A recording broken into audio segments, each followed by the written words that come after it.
নিজের বাবা যে এমন কাজ করতে পারেন তা ভাবতেই পারেন না শাহরুখ কন্যা সুহানা। অমিতাভ বচ্চনের মুখে নিজের বাবার এই অজানা কাহিনী শুনে একেবারে চমকে ওঠেন সুহানা। কিন্তু জানেন কি, এমন কি করেছিলেন শাহরুখ যা বিশ্বাস করতে পারছেন না সুহানা?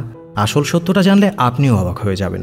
দেখুন, সুহানা খান বাবার আদরের মেয়ে। সাধারণত শাহরুখ খান তার সন্তানদের নিয়ে কোনো দিনও কোনো অভিযোগ করেন না, বরং প্রকাশ্যে প্রত্যেকেরই প্রশংসা করেছেন এবং 3 সন্তানের সঙ্গে তার সম্পর্কের সমীকরণ কতটা গভীর তা আলাদা করে আর বলার অপেক্ষা রাখে না।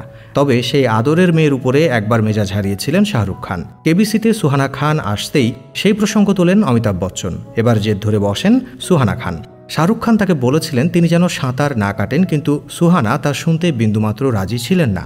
বাবা বারণ করার পরেও সে বারবার একই কথা বলতে থাকে। তা দেখে রীতিমতো মেজাজ হারিয়ে চিৎকার করেন শাহরুখ খান। অমিতাভ বচ্চন জানান, তখন সুহানার সত্যিই কোনো ইচ্ছে ছিল না সাঁতার কাটার, কিন্তু যেহেতু তাকে বারণ করা হয়েছে, এক প্রকার জেদ শুরু করেন সুহানা।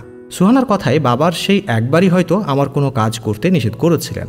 বাবা হয়তো কখনোই কোনো কাজে বাধা দেন না। প্রসঙ্গত 2023 সালের শেষে মুক্তি পেয়েছে সুহানা খানের প্রথম কাজ দ্য আর্চিস, যেখানে তার কাজ বেশ প্রশংসিত। যদিও খুশি কাপুর সেভাবে দর্শক মনে জায়গা করতে পারেননি, তবে এবার শোনা যাচ্ছে অন্য খবর। শাহরুখ খানের সঙ্গেই নাকি ছবি করতে চলেছেন তিনি।